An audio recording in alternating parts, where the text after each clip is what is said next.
Hello दोस्तों, मेरा नाम है निशा और आज जिस मूवी का मैं एक्सप्लेनेशन करने जा रही हूँ उसका नाम है RRR। इस मूवी में हम देखेंगे कि कैसे एक भाई अपनी बहन को बचाने के लिए अंग्रेजों से लड़ता है और कैसे एक दोस्त जिंदगी से बढ़कर हो जाता है। तो चलिए बिना किसी देरी के एक्सप्लेनेशन स्टार्ट करते हैं। मूवी की स्टार्टिंग में हमें आदिलाबाद का जंगल दिखाया जाता है।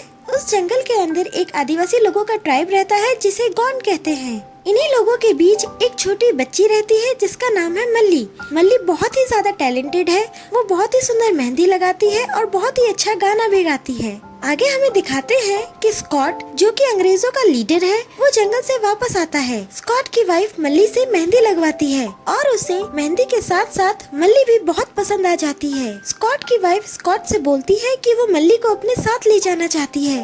जब स्कॉट को ये बात पता चलती है तो स्कॉट मल्ली के माँ बाप के सामने कुछ पैसे फेंक देता है। पहले तो मल्ली के माँ बाप को लगता है कि वो मल्ली से खुश होकर उसे पैसे दे रहे हैं, पर जब उन्हें समझ आता है कि ये पैसे असल में मल्ली की कीमत है तो उसकी माँ स्कॉट और उसकी वाइफ को रोकने लगती है और उनकी गाड़ी के आगे खड़ी हो जाती है। पर तभी स्कॉट का एक आदमी आकर मल्ली के माँ के सर पर एक मोटी लकड़ी से मार देता है और मल्ली की माँ वहीं मर जाती है। अब नेक्स्ट सीन में हम 1920 में हो रहे दिल्ली के आंदोलन को देखते हैं। इस आंदोलन की भीड़ को देखकर तो वहाँ की पुलिस भी डरी हुई थी। उसी भीड़ में से एक आदमी पत्थर उठाकर पुलिस वालों की तरफ मारता है, पर वो पत्थर एक ऑफिसर की फोटो में जाकर लग जाता है और वही अंग्रेजी ऑफिसर उस आदमी को पकड़ ले आने का ऑर्डर देता है। यही हमें कहानी के एक मेन कैरेक्टर राजू से मिलवाया जाता है। राजू इंडियन होने के बाद भी अंग्रेजों के लिए काम करता है और अपने ऑफिसर्स की सारी बात मानता है और इसीलिए उस अंग्रेजी ऑफिसर की बात मानते हुए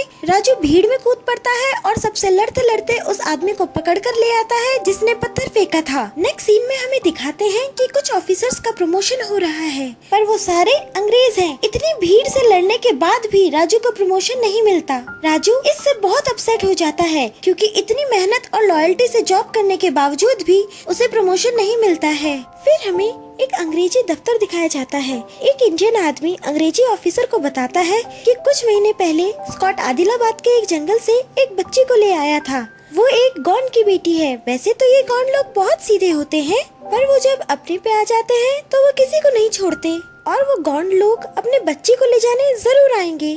नेक्स्ट सीन में हमें इस कहानी के दूसरे मेन कैरेक्टर से मिलवाया जाता है जिसका नाम है भीम। भीम अपने सर के ऊपर खून डाल रहा था ताकि खून की स्मेल सूंघकर जानवर उसके पास आए और भीम उनका शिकार कर सके। तभी उस खून को सूंघकर एक भेड़िया उसके पास आता है और उसे देखकर भीम भागने लगता है। भीम ने ये बिल्कुल भी एक्सपेक्ट नहीं करा था कि खून को सूंघकर केवल भेड़िया ही नहीं बल्कि चीता भी उसका पीछा करने लगेगा, पर भीम ये मौका भी नहीं छोड़ता और अपनी सूझबूझ और ताकत से उस चीता को पकड़ लेता है और उसे बेहोश कर देता है। यहाँ हमें पता चलता है कि ये लोग जो जानवरों को पकड़ रहे हैं ये मल्ली के ही ट्राइब के लोग हैं। ये लोग कई महीनों से अपनी बहन यानी मल्ली को छुड़वाने का ट्राई कर रहे हैं, पर इन्हें कोई रास्ता नहीं मिल रहा है। आगे हमें पता चलता है कि भीम अपना नाम बदलकर एक मुस्लिम फैमिली के साथ रह रहा है।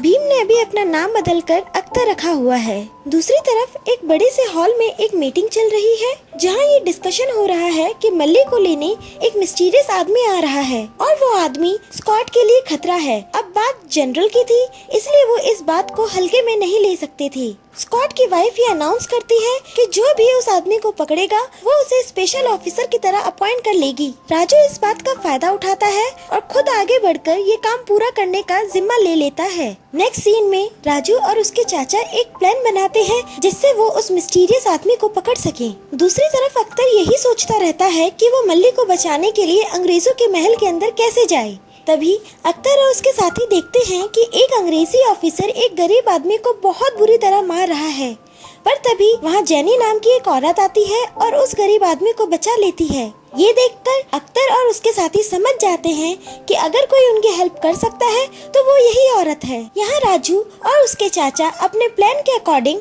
क्रांतिकारियों की एक सभा में पहुँचते हैं जहाँ किसी बात पे चर्चा चल रही थी, जिसमें राजू इंटरफेयर करते हुए बोलता है कि उन्हें तो स्कॉट को मार देना चाहिए। ये सुनकर राजू के पास एक आदमी आता है और उससे बोलता है कि क्या स्कॉट को मारना पॉसिबल है और अगर हाँ तो इस काम में उसका भाई राजू की हेल्प कर सकता है।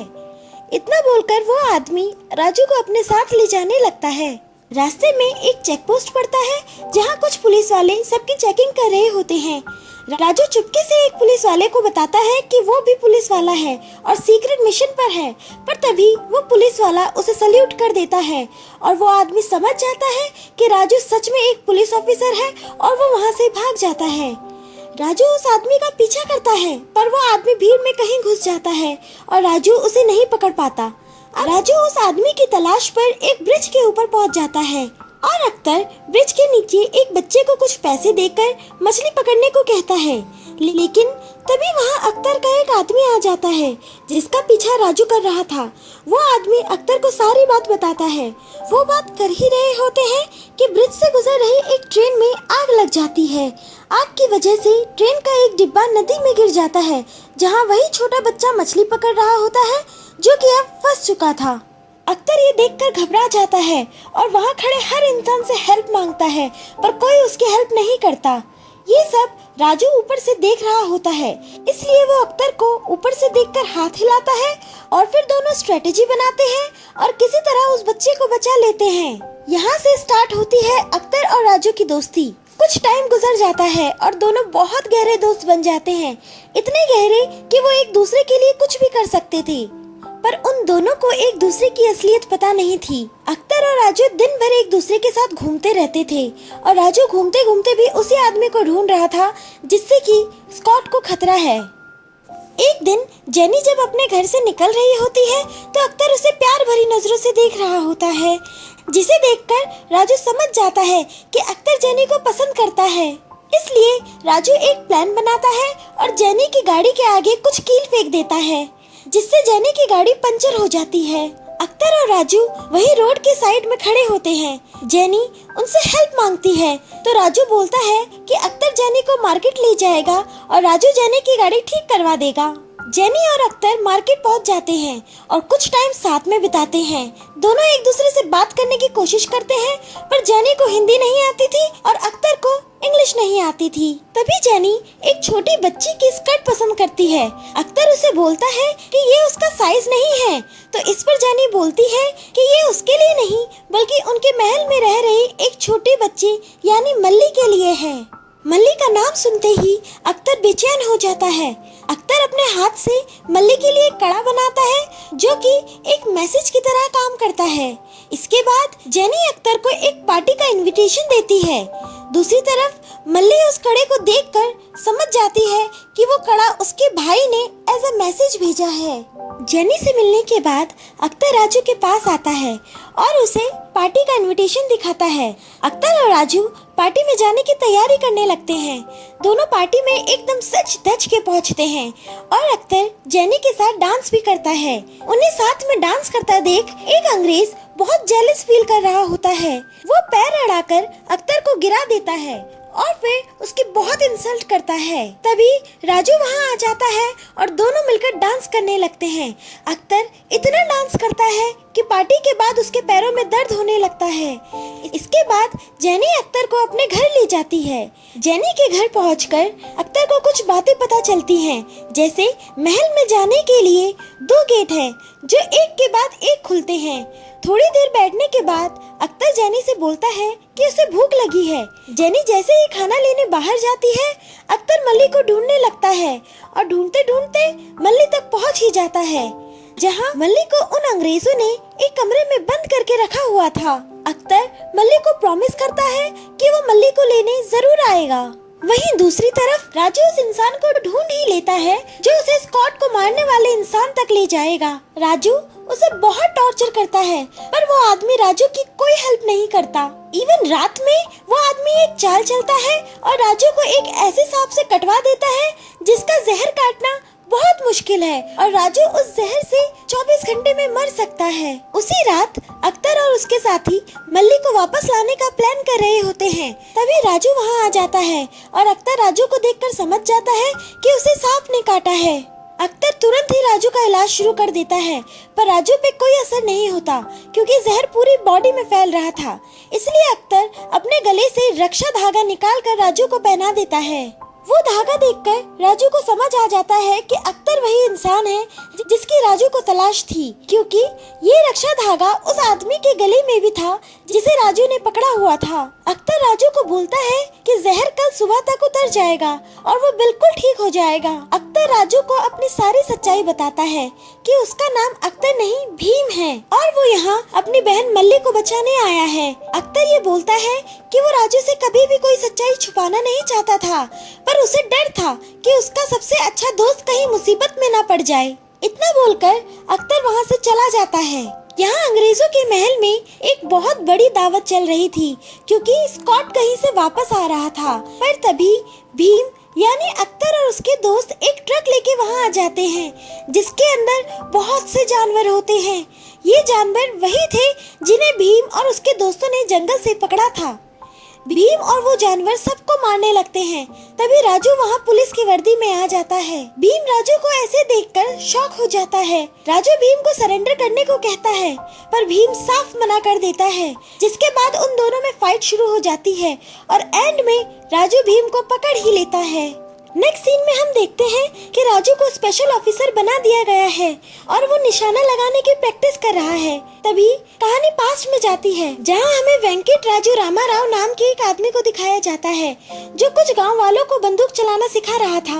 उन लोगों के पास रियल की बंदूक नहीं थी, इसलिए उन्होंने डमी बंदूक बनाई थी जिससे वो प्रैक्टिस करते थे। गाँव वाले वेंकट से बोलते हैं कि अब उन्हें बंदूक चलानी आ गई है, तो वो अब उन्हें रियल गन दे दे। पर वेंकट बोलता है कि जब उसे यकीन हो जाएगा कि अब गांव वालों का निशाना नहीं चुकेगा, वो तभी उन्हें बंदूक और गोलियां देगा।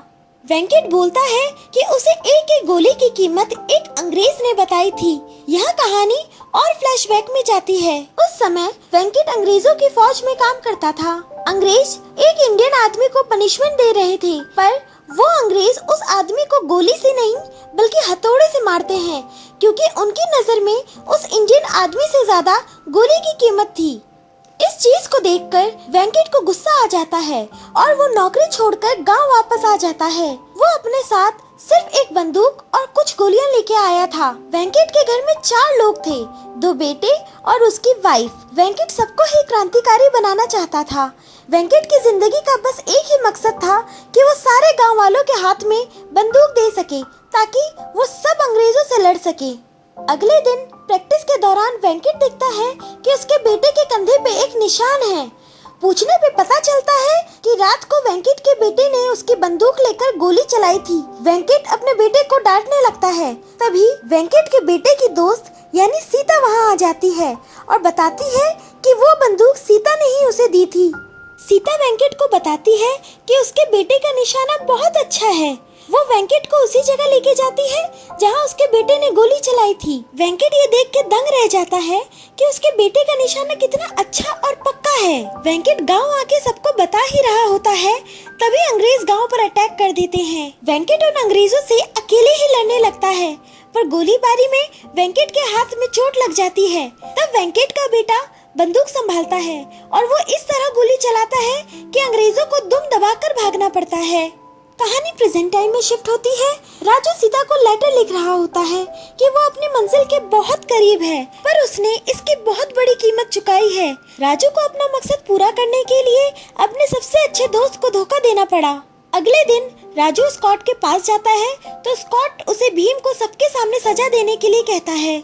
नेक्स्ट डे राजू भीम को सजा देने के लिए पूरी पब्लिक के सामने ले आता है। राजू भीम से बोलता है कि वो सरेंडर कर दे और घुटने टेक के स्कॉट से माफी मांग ले, पर भीम उसके लिए तैयार नहीं होता। तब राजू उसे बहुत मारता है। मारते मारते वो भीम को अधमरा कर देता है, पर फिर भी भीम घुटने नहीं टेकता। भीम को मारते मारते राजू भी रो रहा होता है। राजू की मार खाते खाते भी भीम गाना गाते जा रहा था, जिससे सारी जनता गुस्से में भर जाती है। एंड में भीम बेहोश होकर गिर जाता है। राजू भीम को अपने कंधे पे उठाकर वापस ले जाता है। राजू ने भीम को जो चाबुक मारे थे उसका फल राजू को उसी रात मिल जाता है। स्कॉट राजू से खुश होकर राजू का प्रमोशन कर देता है। राजू को हथियारों को एक जगह से दूसरी जगह ले जाने का काम दिया जाता है, जिसका उसे कब से इंतजार था। ये काम उसे एक दिन बाद करना था, लेकिन उसी ही दिन भीम की फांसी भी थी। इसलिए राजू बोलता है कि वो पहले भीम की फांसी रोकेगा, क्योंकि जनता को बंदूक से ज्यादा भीम के जैसे जज्बे की जरूरत है। अगले दिन स्कॉट और राजू भीम से मिलने जाते हैं। स्कॉट चाहता था कि भीम को तुरंत ही फांसी दे दी जाए, पर राजू स्कॉट को समझाता है कि भीम को फांसी सबके सामने नहीं बल्कि अकेले में देनी चाहिए और वहाँ पर सिर्फ मल्ली ही मौजूद हो, ताकि लोग भीम की मौत पे ना भड़के और भीम का घमंड भी टूट सके। स्कॉट राजू की बात मान जाता है। राजू उन सारे गन्स को खराब कर देता है जो भीम को फांसी देते हुए यूज होनी थी। अगले दिन स्कॉट के सभी साथी भीम को फांसी देने के लिए निकल पड़ते हैं, जिसमें राजू की गाड़ी सबसे आगे थी। राजू एक पेड़ से सबका रास्ता रोकने की कोशिश करता है, पर तभी स्कॉट आगे बढ़कर राजू पे गोली चला देता है। गोली तो मिस हो जाती है, पर राजू की गाड़ी पलट जाती है और राजू गाड़ी से बाहर गिरकर एक नुकीली पेड़ की टहनी से घायल हो जाता है, जिससे राजू को काफी बुरी तरह चोट लगती है। मल्ली भी राजू की ही गाड़ी पर थी, पर गाड़ी पलटने पर भी मल्ली को चोट नहीं लगती। जब भीम को फांसी के लिए लाया जा रहा था, तब राजू के चाचा ने बड़ी चालाकी से भीम के हाथ में एक ब्लेड दे दी थी।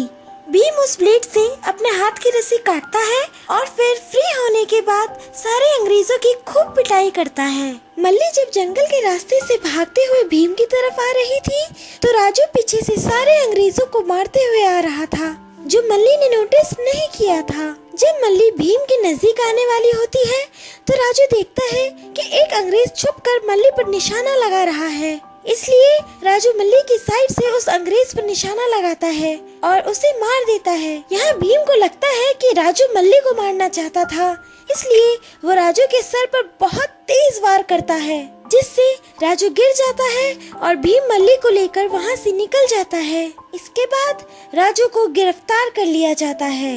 अंग्रेज भीम को ढूंढने में पूरी जान लगा देते हैं। वो दिल्ली से आगरा तक का सारा रास्ता बंद कर देते हैं। अब सिर्फ एक जगह ढूंढने को बची थी, वो थी हाथरस।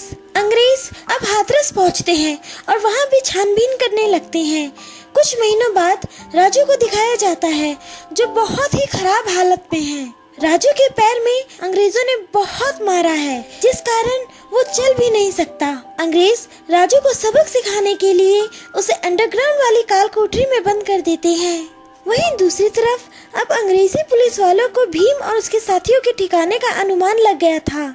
वो अपने अनुमान के अकॉर्डिंग उस जगह पहुंच जाते हैं और उन्हें ढूंढने लगते हैं, पर तभी सीता को दिखाया जाता है, जो पुलिस वालों से बोलती है कि वहाँ चेचक फैल गया है, जिसे सारे पुलिस वाले घबरा कर वहाँ से चले जाते हैं। सीता झूठ इसलिए बोलती है ताकि भीम और उसके साथियों को बचा सके।